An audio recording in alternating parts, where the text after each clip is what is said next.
just pray for me. I'm not sure where we're going here tonight. The first two classes were kind of an overall introduction, and if you have any questions about them, don't hesitate to ask. I will confess that I'm probably much more used to being immersed in the metaphysics and the philosophical psychology than in ethics, which I taught for a shorter length of time, and I haven't been teaching for the last 8 years or so. So this is a little bit strange meandering. And one of the things that I notice in ethics is there are so many blessed distinctions that can be brought up that I'm not even certain that it's totally wise in an introductory course to try to give them to everybody, because nobody's going to remember them.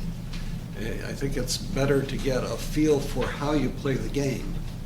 I always thought my own background in chemistry was rather limited, but one of the things that I did learn, no matter how well you did in the courses, well or bad, you learned how to play the game. You learned what it was about. And that's key, because people who don't know how to play the game haven't got a clue what's going on in certain subjects. And therefore, what we're doing in ethics largely is a matter of learning how to play the game. You can always look up matters in textbooks or manuals of some type and see what the classical solutions are.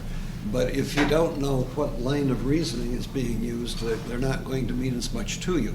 So it isn't as much a matter of trying to know everything on the one hand, and it isn't, on the other hand, a matter of just taking it on faith. It's a matter of understanding the general way that you approach ethical questions and knowing how to apply natural law ethics in such fashion as to say, yes, I understand that solution that has been proposed, and I can determine which one is correct and which one is not. So I'm going to, for that reason, be a little bit lighter in terms of the details that I might otherwise be tempted to be.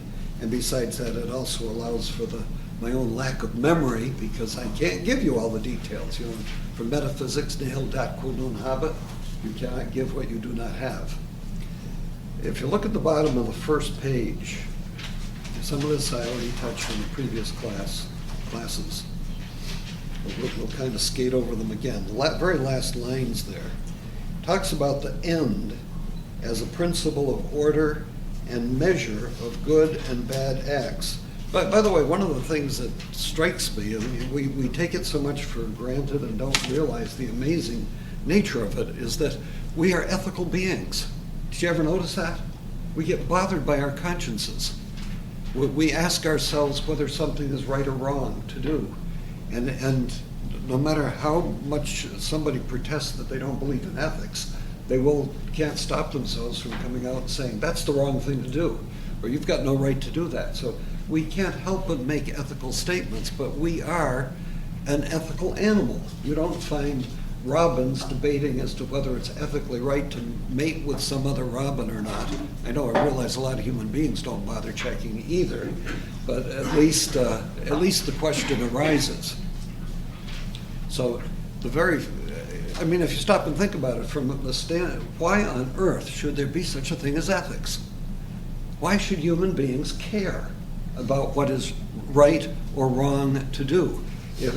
If we were complete materialists, I see no logical reason whatever for being concerned about the rightness or wrongness of acts. They just be given.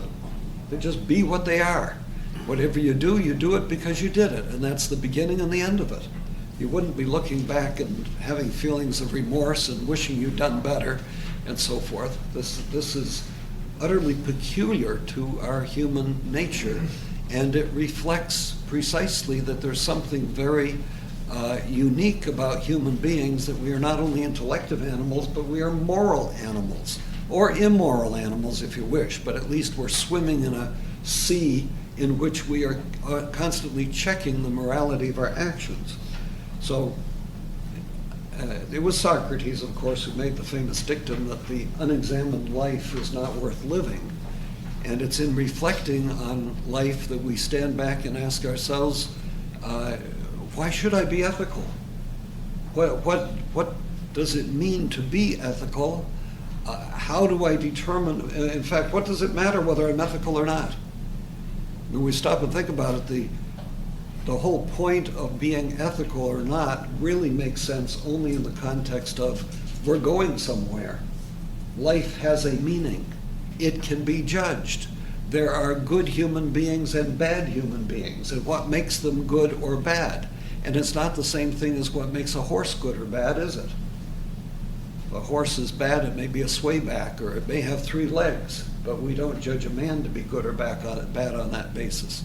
We judge a human being to be good or bad on the basis of character, on the basis of what kinds of choices he habitually makes, on the basis of how many people he's killed.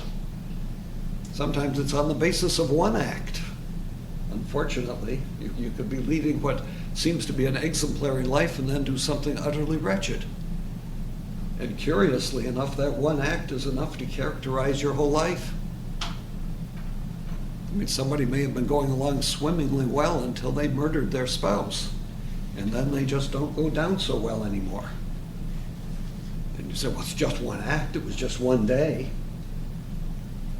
But these human choices are significant.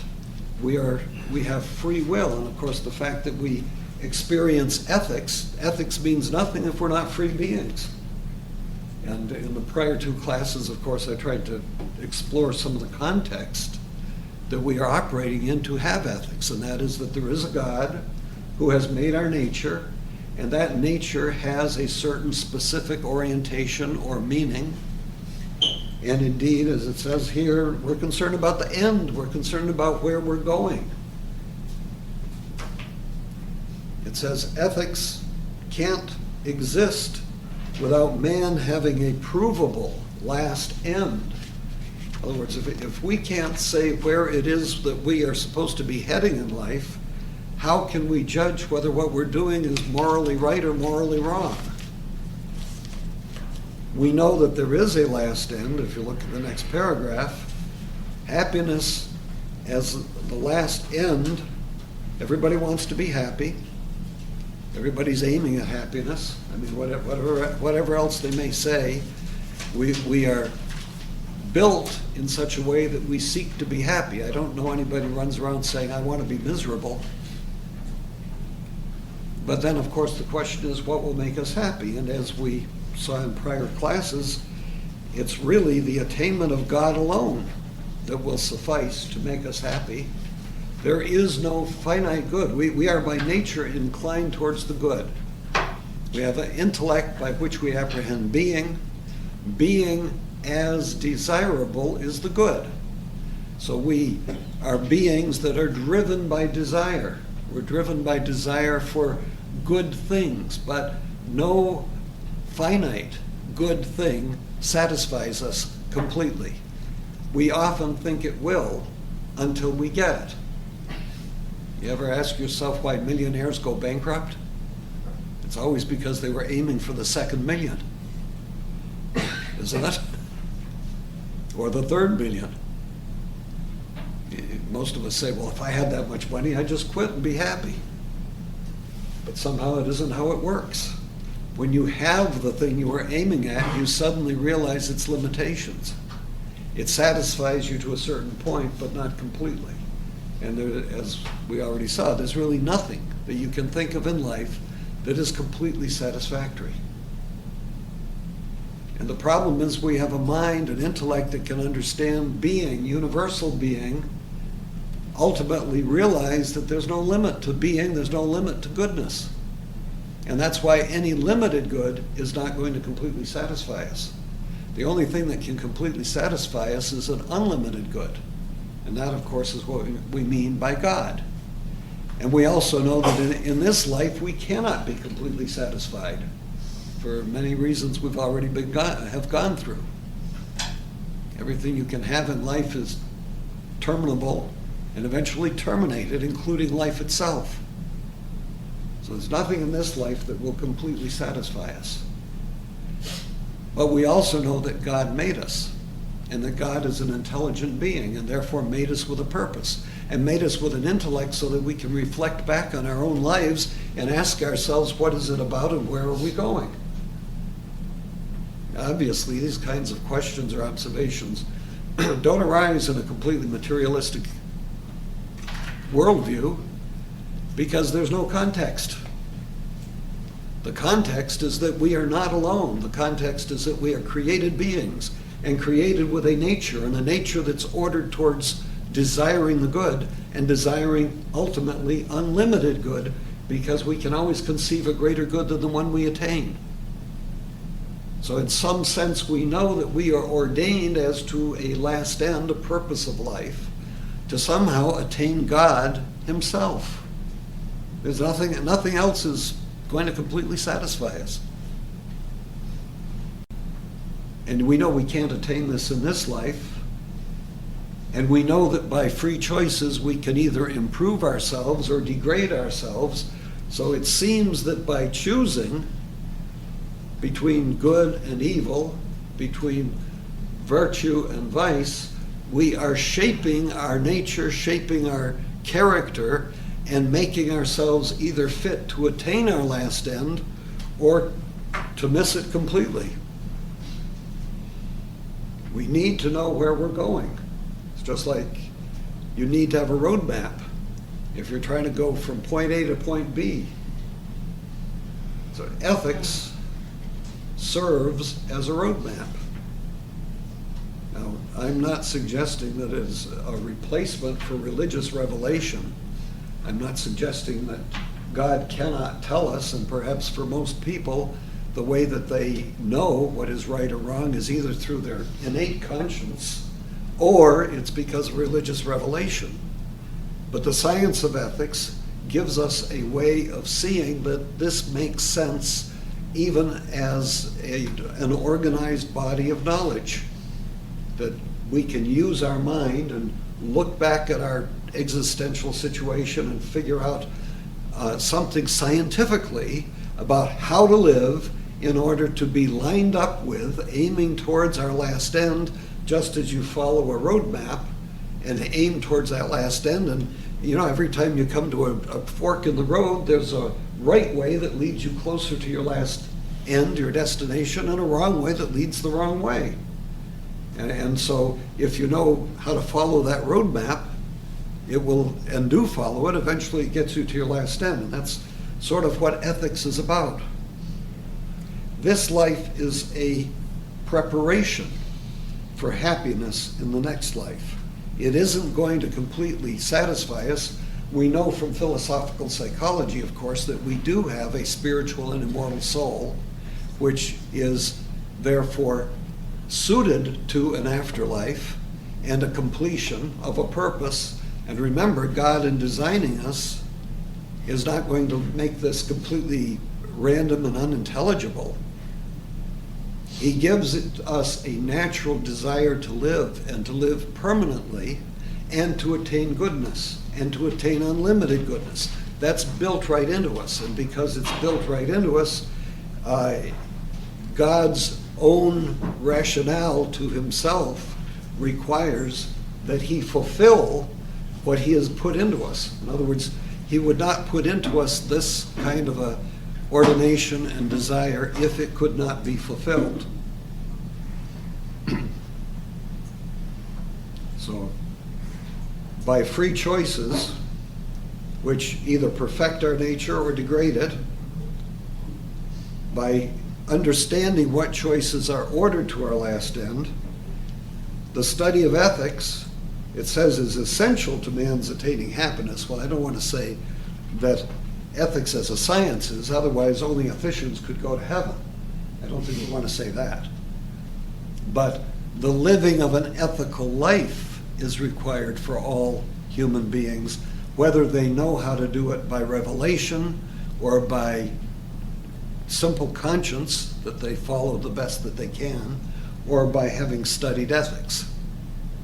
And of course, it's interesting to notice that this science of ethics that we're studying right now is not the product of religious revelation, because it's really following the Nicomachean ethics of Aristotle, who surely was not a disciple of any revealed religion. We mention again the prerequisite sciences for ethics, philosophical psychology and metaphysics particularly.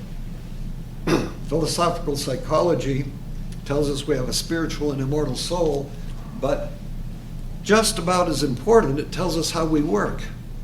It tells us that we are beings that have emotions. It tells us that we are beings with a superior cognitive faculty called the intellect. It tells us that we are free beings, and that by free beings, being free beings, we can make choices. It tells us that because we have this affective life of the emotions, we also develop what we call habits. And these habits can incline us towards virtuous activity or away from virtuous activity. So really, before you study ethics, you need to have a good course in philosophical psychology. I realize today most courses in ethics that you take in universities, they'll teach it as a freestanding course. You just walk in and everybody gives his opinion about things being right or wrong, and there's no ultimate basis. But if it's to be a science, you've got to have a way of telling what is right and what is wrong. And you have to understand what norms are to be followed and why they must be followed, and why it isn't a matter of caprice and it isn't a matter of just what most people want. It's not a matter of polling data to determine what is morally right or wrong. What's at issue here is there such a thing as objective truth about the moral order? Is it possible to discover some kind of objective rules as to what is right and what is wrong that aren't just up to our whim at the moment? And metaphysics, of course, is critical because it establishes the existence of God, God as the creator of the nature which we all share as human beings, and which places within that nature an ordination towards a last end, which is ultimately the attainment of God himself in some manner fit to our nature. Now, how does our nature attain any good or any end except ultimately by knowing it and loving it? Because that's the highest possession we can have of any object, because that reflects the highest faculties that are within our very being. Even an animal can enjoy, a pure sentient being can enjoy sensible goods, but they don't know that they're enjoying them, you see. That's why pleasure alone is not satisfactory. Pleasure ill-gotten pleasure can give one a thrill, but it doesn't give you the joy of knowing that it's right and good at the same time. So it is over and above any sensory experience. One could have great sensory experience, but be absolutely miserable because of such negative judgment on one's own net worth. I don't mean how much you own, but your moral value. In other words, if you know that you are an absolutely wretched person who always does horrible things, do you really think you're going to enjoy these horrible things you're doing? I know a lot of people who do them will claim that they do, but if you're not living that kind of life, you realize it's really a miserable kind of life to live. They have all the pleasures that one can have, but life is meaningless, it's going nowhere, and they look with apprehension to their impending death. Can't escape death, but you can try to be prepared for it. And that's what ethics is about. Final little point in that paragraph refers to a proper mental attitude. The proper mental attitude is a dispassionate search for truth. And that's really hard when it comes to ethics. Really hard because anybody you talk to will always say, oh, I'm open to the truth. Just give it to me. It won't bother me. I'm willing, I'll believe wherever the truth goes. That's easy to say, but when it comes to ethical matters, it's not so easy to live. Because if one is living according to what ethics might tell us is an immoral way of living, then shining the light of ethical intelligibility upon that course of action is not going to be well received. I mean, if I'm used to, as a cannibal, eating my neighbor and not just loving my neighbor, and you come along and tell me I should change my diet, I'm probably not going to be completely receptive to your suggestions. And again, I dare say it's easy to talk objectively about ethical matters in things that don't personally affect us. But the experience of human nature is that we all have weaknesses and areas of weakness, and when you start talking about those areas of weakness, it gets too close to home and too personal, and then you'll see people starting to kind of defend what they're doing. Whereas they would very easily say, oh, you shouldn't be going around as an axe murderer. Everybody doesn't have any problem with that, but when you tell me that I shouldn't be sleeping with my next door neighbor's wife, well, that's, now you're inserting yourself in my private life. This is not something that you should be so concerned about. So the problem with ethics is there are a lot of oxes to be gored, and it's so this idea of having a completely dispassionate approach to the discernment of truth, it's not such an easy thing to do.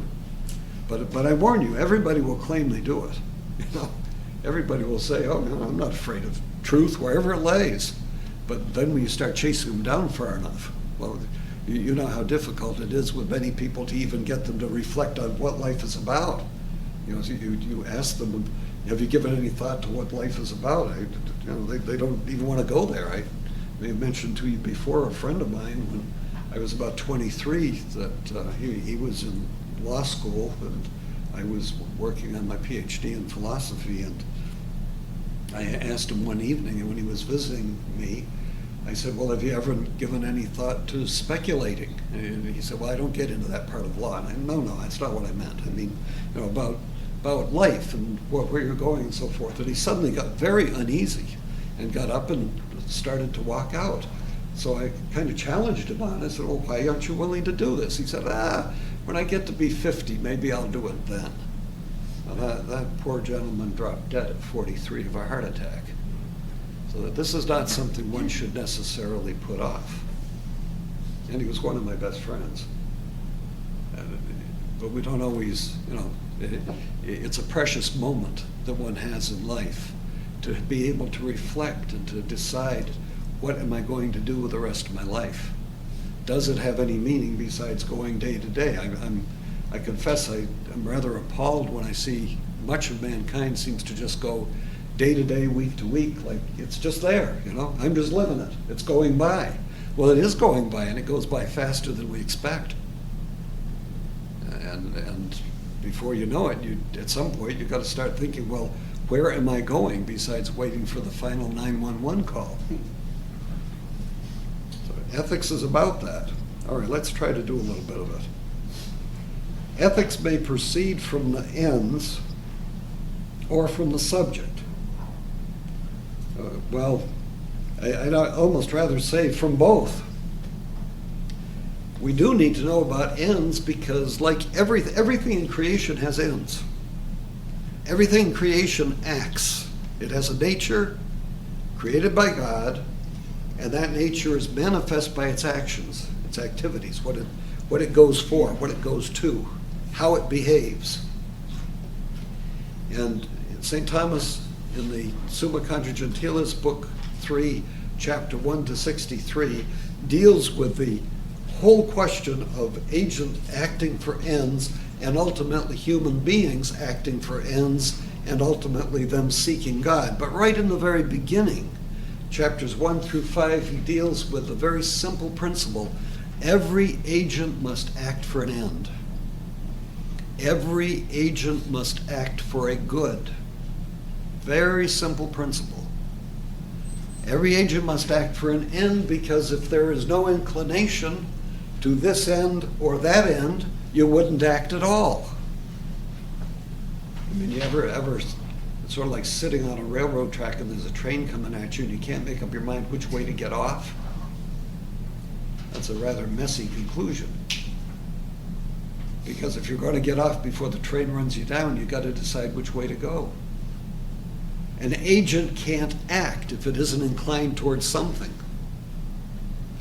And natural agents are inclined by their nature towards certain specific ends. I realize the Darwinians don't want to talk about any teleology in the universe, but the whole science of science is all about understanding nature Physics is from the Greek word for nature. Nature is understood through its activity. Activity is ordered to ends. And the whole process of science is a matter of classifying subatomic particles, atomic particles, compounds, minimal life forms, and so forth, according to what they are, and what they are is known by what they do. We observe their behavior. If you can't look through a chemistry book without knowing that sodium is described as being a white, softish metal, but it also tells you that you don't want to drop it in water, because when you drop it in water, you get a wonderful reaction. And that's its nature. In other words, it is ordered towards that specific outcome given a certain circumstance of interaction with its environment. And that's the case with every agent. Every agent acts towards certain ends. Birds tend to make more birds. You know, we always say, well, they fly and they make nests. No, they're making more birds. That's what they're about. And this ordination towards an end is built right into their nature. That's how they attain God, by the way. They imitate God by fulfilling their nature the best they can. A good is measured by the fulfillment of a thing's nature. Is it perfect according to its nature? A horse is a good horse if it runs well, if it looks well. You know what a good horse would be. So, but what it's doing, if it's a good one, it's because it's living up to its nature. If it's only got 3 legs and it's sway back, then it's not a good horse. So everything is measured by whether it lives up to the fullness of what its nature orders it to. And every agent, therefore, is acting not only towards an end, but towards a good, because the end it attains perfects its nature. Every agent is going after something it wants. We understand that, of course, in the case of cognitive beings. You can understand that a bird is seeking after a certain worm because it wants to eat it to maintain its nutrition. It engages in procreative activity with other birds, not for its own sake, but for the preservation of the species. So that again is a perfection of the nature. Every agent every organic nature agent, living thing, is acting either for its own good or for the good of its species, or for both at the same time. But even inorganic things may be said to act in a certain way. For example, sodium combines with chlorine. You might say, well, how is it attaining a good? Well, it's attaining the perfection of achieving the greatest positive entropy. Now, that doesn't sound real exciting to us. I guess if you're a sodium atom, it would be. But there is a fulfillment of its being. Well, what is it doing? It's achieving a certain stability in the K or L orbit of the atom, isn't it? That's what it does when it enters into a bond with another atom, which is able to stabilize that outer orbit. Never thought of that until just now. But that's what it's getting out of it. It gets a kind of atomic stability that it didn't have before. So every agent is acting towards an end, it's acting towards a good.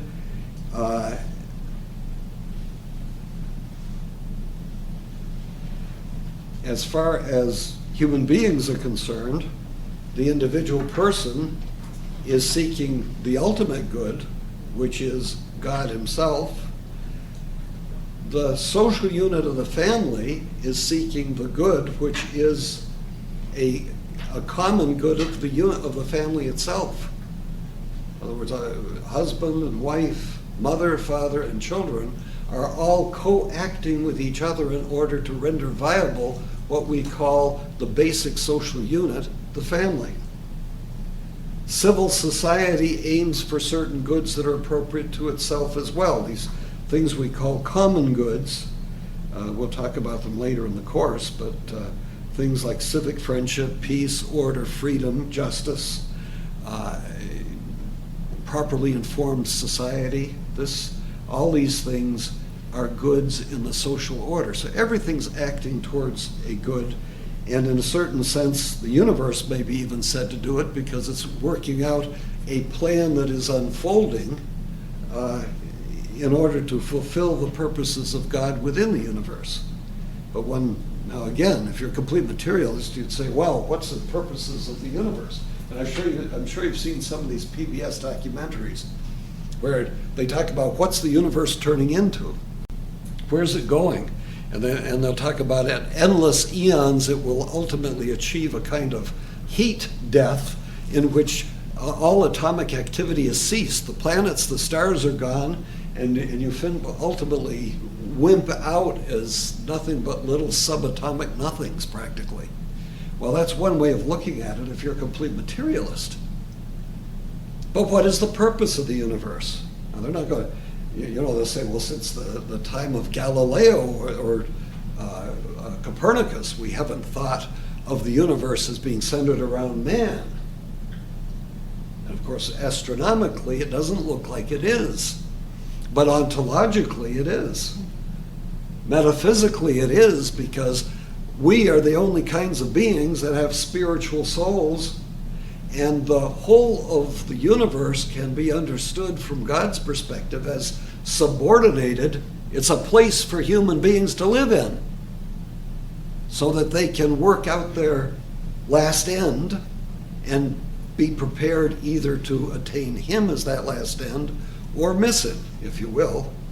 I hope we don't, but the point is that everything in the material universe then can be understood as subordinated to man. Man is still the center of the universe, but not necessarily the physical center, the ontological center, the essentially superior being to which everything else is subordinated.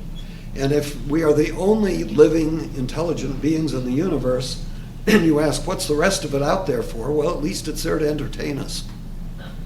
At least it's beautiful on a starry night. At least it's beautiful to contemplate. And if there are other intelligent beings out there, which we do not know, and cannot demonstrate at this moment from reason alone at least, if they be there, that doesn't lessen the fact that the whole material universe is still subordinated to these kinds of beings, because there either are spiritual beings or there aren't. And if there are, and there are, because we are some of them at least, then everything is subordinated to these spiritual beings. So there is finality rampant throughout the universe at every level, every individual thing, everything coordinated towards the divine providential last end, both of the physical universe itself and of every individual spiritual being within that universe. Okay, anybody got any questions thus far?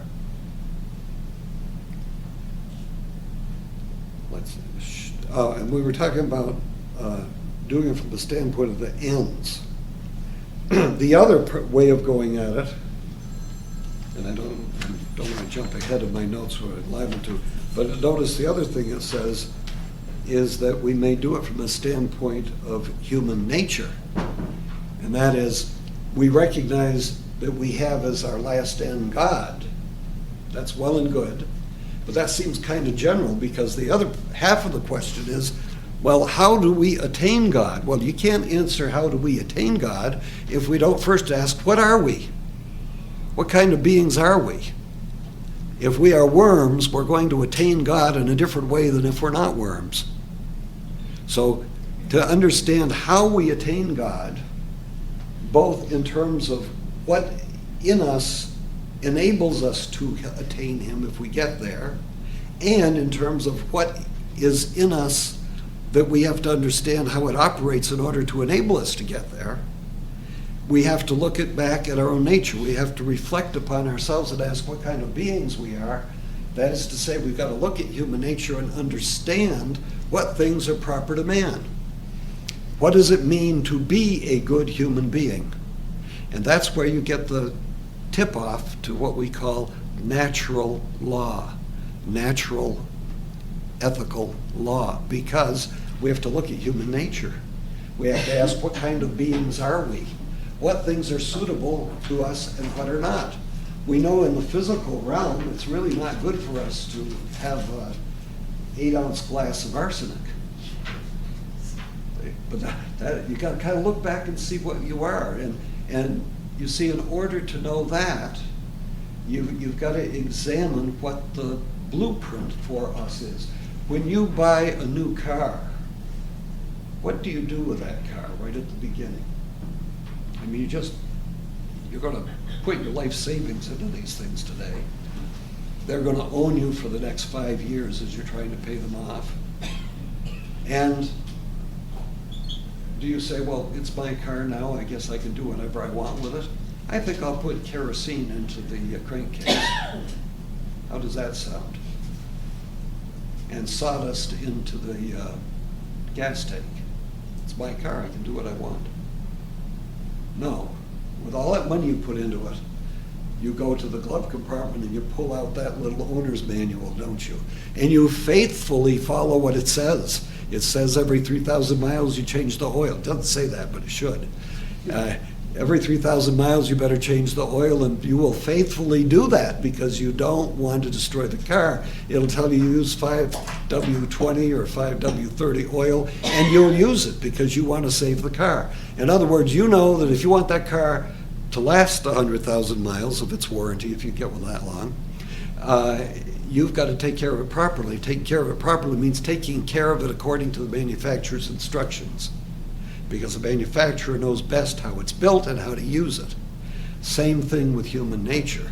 We have to get the glove, open our glove compartment and take the owner's manual out and examine it and figure out what it is that we ought to be doing with it to be using it properly to enable it to get to its last end.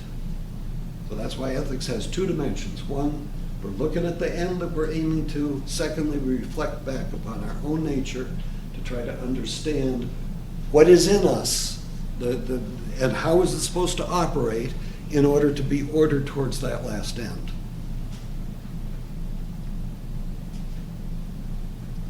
Okay, we're going to move off to a slightly different point here now.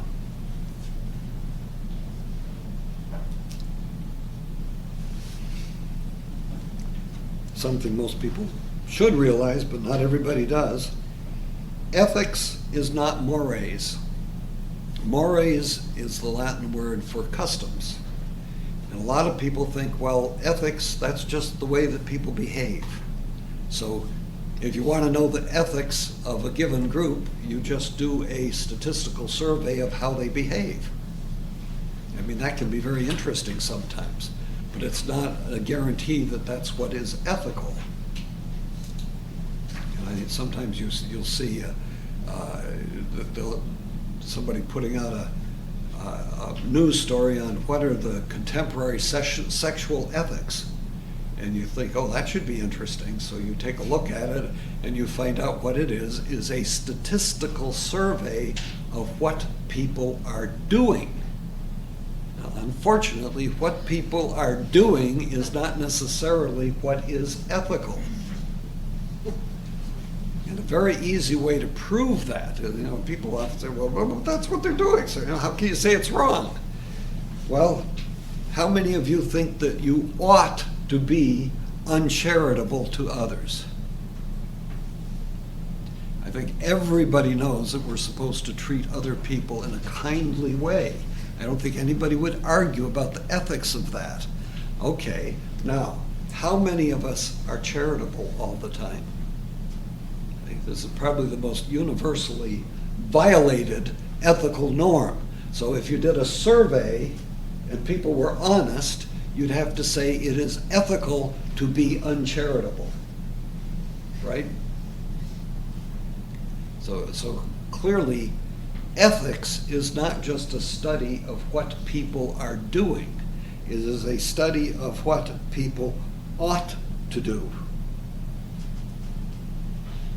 We do have a universality of moral experience. People like to say, I don't have morals. No, I don't feel any morals. Morals don't constrain me. But usually when you find somebody like that, you probably are wanting quickly to put them behind bars. You expect people to behave in a moral fashion. This is a universal experience. It's a universal experience that people have, that if I do something that I would judge to be wrong, my conscience bothers me and I feel guilty for having done it. We cannot help the fact, as Kant says, there is a universal law written in every man's heart. It's a universal experience of morality. You can try to explain it away. You can try to, come up with some kind of Freudian explanation that it's just some leftover bad dream or something and you really shouldn't feel it. You can go to some psychologist or psychiatrist and pay him millions of dollars to get rid of your past guilt feelings. The difficulty is that when you're done, and before you even pay the last bill, you will find that if you do something else that seems against your best judgment of what is right or wrong, you feel guilty again. Because what you may have gotten rid of is the feelings attendant to guilt, but you haven't gotten rid of the mechanism that generates guilt feelings. And you and I know there's people out there working real hard to try to explain why we have this mechanism and we really shouldn't have it. But let's just start with the fact that it is universally experienced. You can try to wish it away or explain it away, but that's not the same thing as doing away with it. The fact is it exists. We are moral animals, like it or not.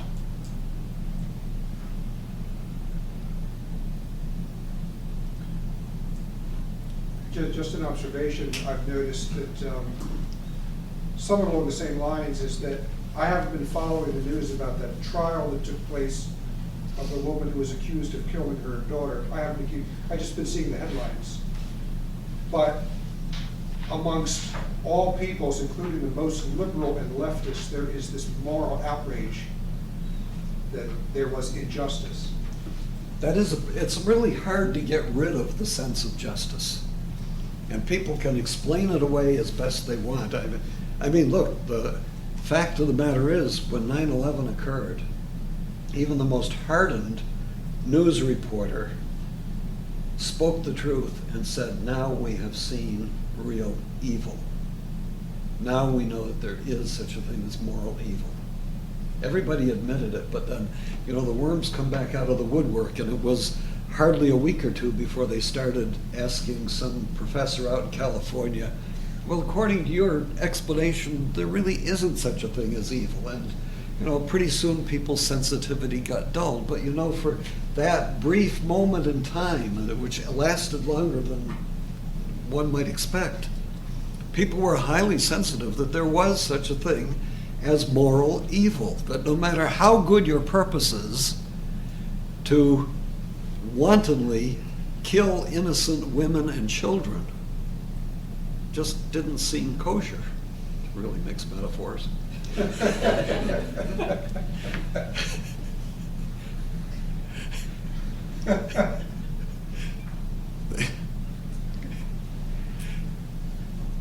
completely derailed my own thought there.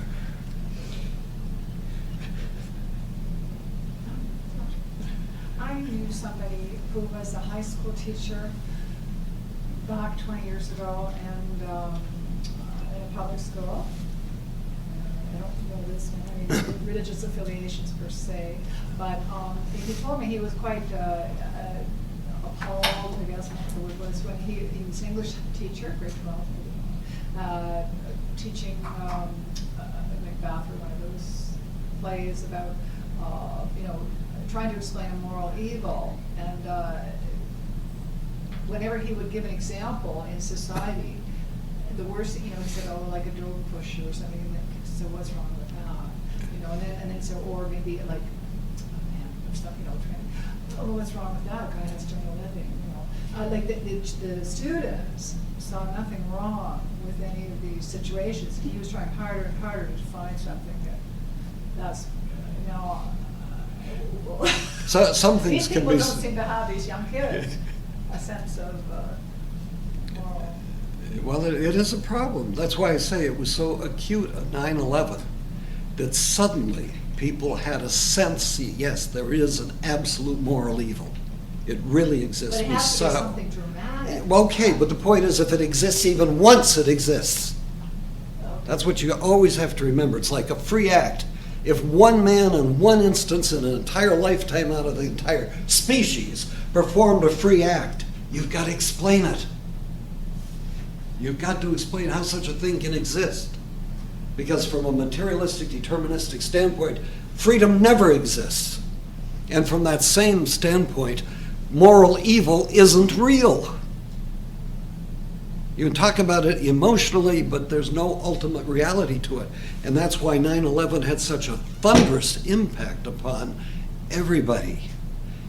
And you were also confronted with the excuse being given that these things were being done in the name of God. And that it was necessary in the name of God that they do this.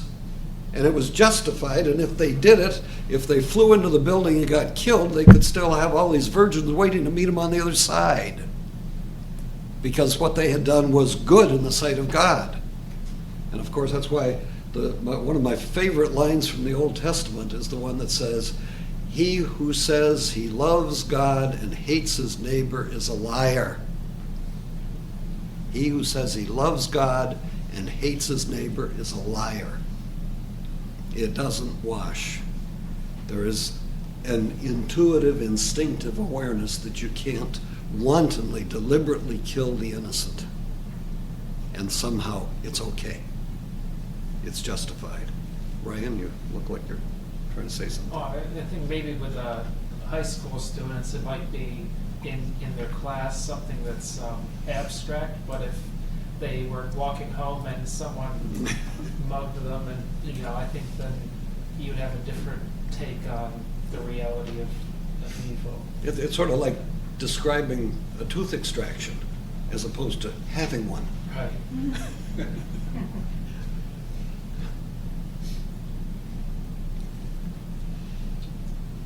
I'm trying to make sense of my next notes. I'm not sure what they mean. I haven't looked at them for 8 years. Law presupposes morals. Let's ignore that. But we were talking about mores, and I just wanted to mention to you that I had a graduate course at the University of Notre Dame in which it was about the natural law, and we were examining if the natural law is natural, in some sense, some version of the Ten Commandments, let us say, should be found everywhere. And what we discerned was that no, in terms of specifics, it wasn't found everywhere. If you deal with things like sexual morality, some tribes, it was okay to, sleep with anybody, it would seem, or you would hand over your wife to a visitor because that was the kindly thing to do.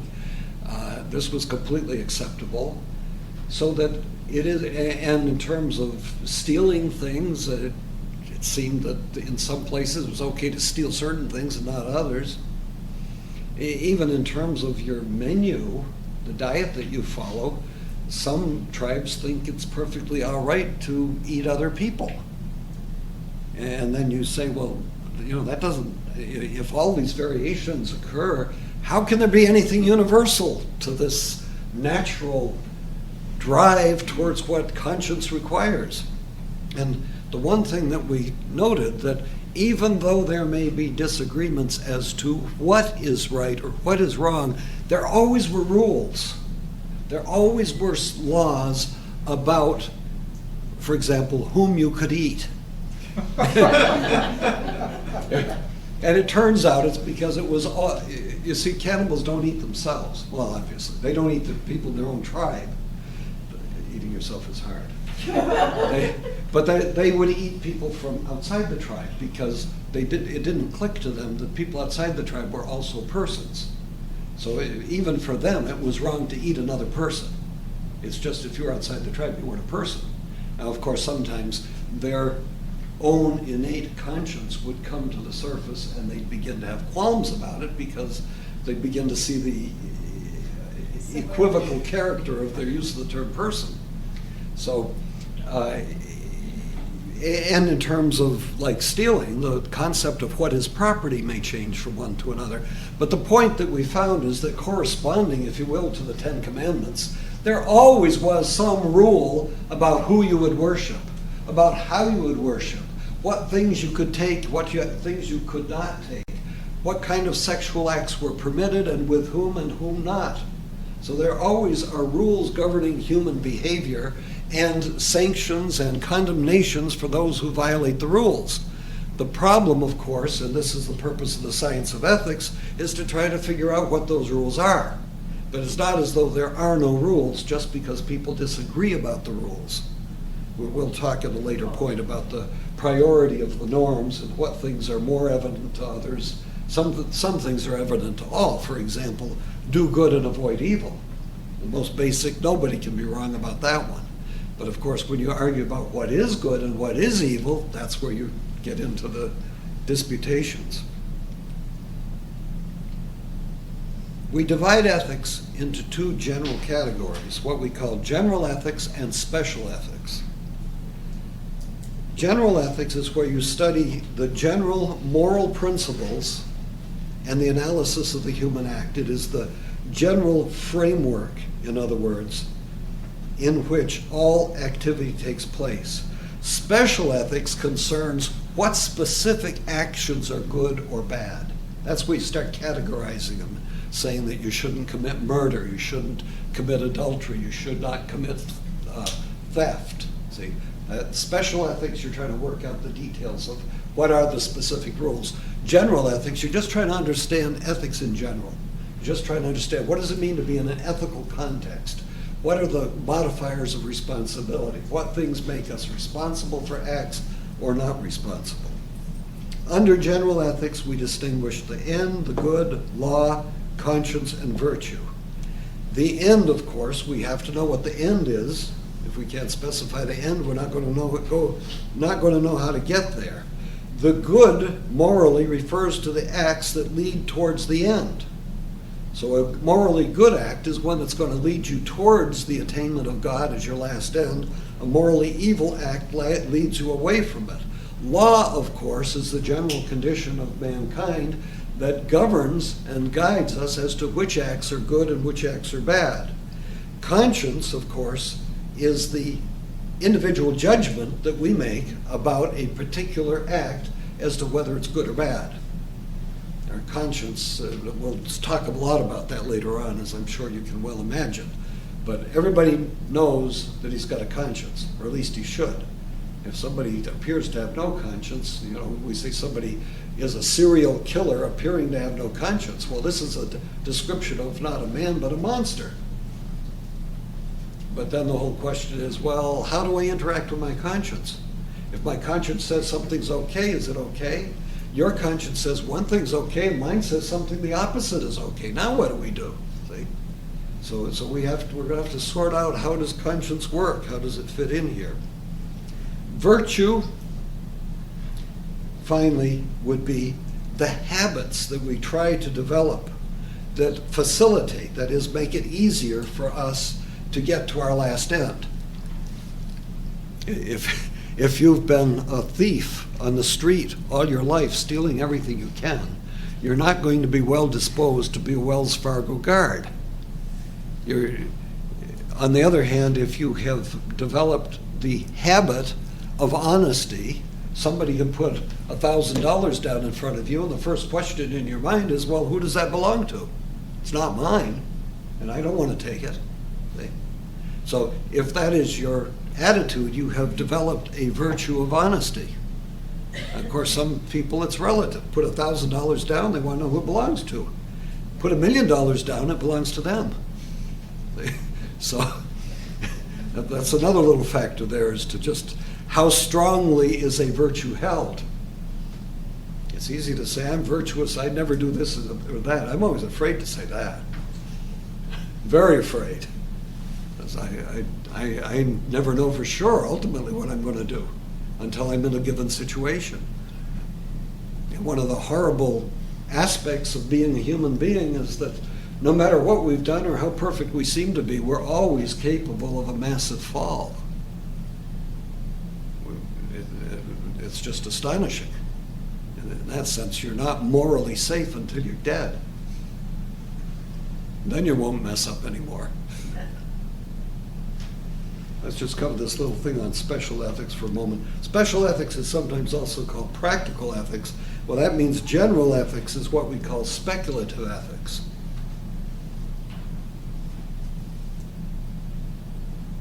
And that gets confusing because you see ethics is a practical science. Ethics is a practical science. It's about how to live, how to do things. So how can there be speculative aspects to it? Well, there are, because you can study ethics for its own sake. You enjoy it. You enjoy understanding how natural law works. So it pleases the intellect in its own right, and to that extent it becomes an object of speculation.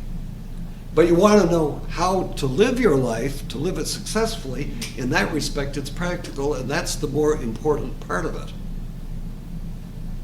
I always love that thing between the practical and speculative. It'll drive you crazy because it ultimately depends on how you're using something. If you're using it for an immediate purpose here and now, that's using it practically. But on the other hand, you can just enjoy thinking about it and how it works, and that's to speculate about it. And we don't have to do too much of that tonight. So under special ethics, we have individual ethics, which would be the study of morally good and evil acts. What is morally good or evil for the individual person as individual? And then we finally have social ethics, which studies the good of man as in society, that is, as part of a whole.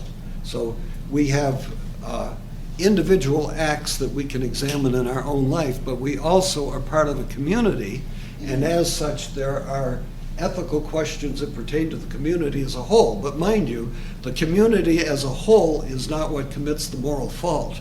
It's the individuals within the community that are committing the moral fault. As a community, in a certain sense, is an abstraction. It's a group of individuals that we have gathered together for some common purpose. Okay, I think that's any last questions will otherwise. Yes? It seems like in an effort to get around this ethics or moral thing, people, the buzzword is understanding. So we're at Margaret Mead and we're studying all these different civilizations, and we have to understand them, and therefore, because of that, we can't really judge. It's just a survey, and how can we know what's right or wrong because we don't understand them? So it just Yeah, that would follow from this. They're following their mores, so it's perfectly all right. This is to confuse the fact that their mores may have conditioned their consciences to the point at which they are used to eating their neighbors, and it doesn't bother their conscience. That doesn't mean that it is morally right to eat your neighbor. And that's the dividing line. Yes, but the other buzzword that goes along with that is consensus. That's the big word now, is consensus. Well, that comes back, that comes back to doing a Gallup survey of what everybody's doing. If enough people are doing something, it's okay. And that, of course, is why you get evolving morality. You know, they don't do I told you earlier, they do surveys of sexual ethics. They don't call it that. They call it sexual morals, because the word morals they equate with mores. So that's why your sexual ethics becomes what the statistical surveys say most people are doing. And it's an equivocation on the term moral. So if 90% of the people are engaging in a certain kind of behavior, that must make it normal and therefore right. And of course, you've got that equivocation in the term normal too. Normal is taken to mean frequent or common, when in fact it should establish a norm, as when you're determining who gets an A for a paper in mathematics. Not everybody's going to get the A, are they? The norm is the standard that they must attain. But on the other hand, if you say, well, most of the students are cheating, you would then say, well, that's normal for them to cheat. But as I'm sure I would hope you would agree, that doesn't make it morally correct. We have all these confusions running about, which hopefully we'll sort out as we proceed. Thank you.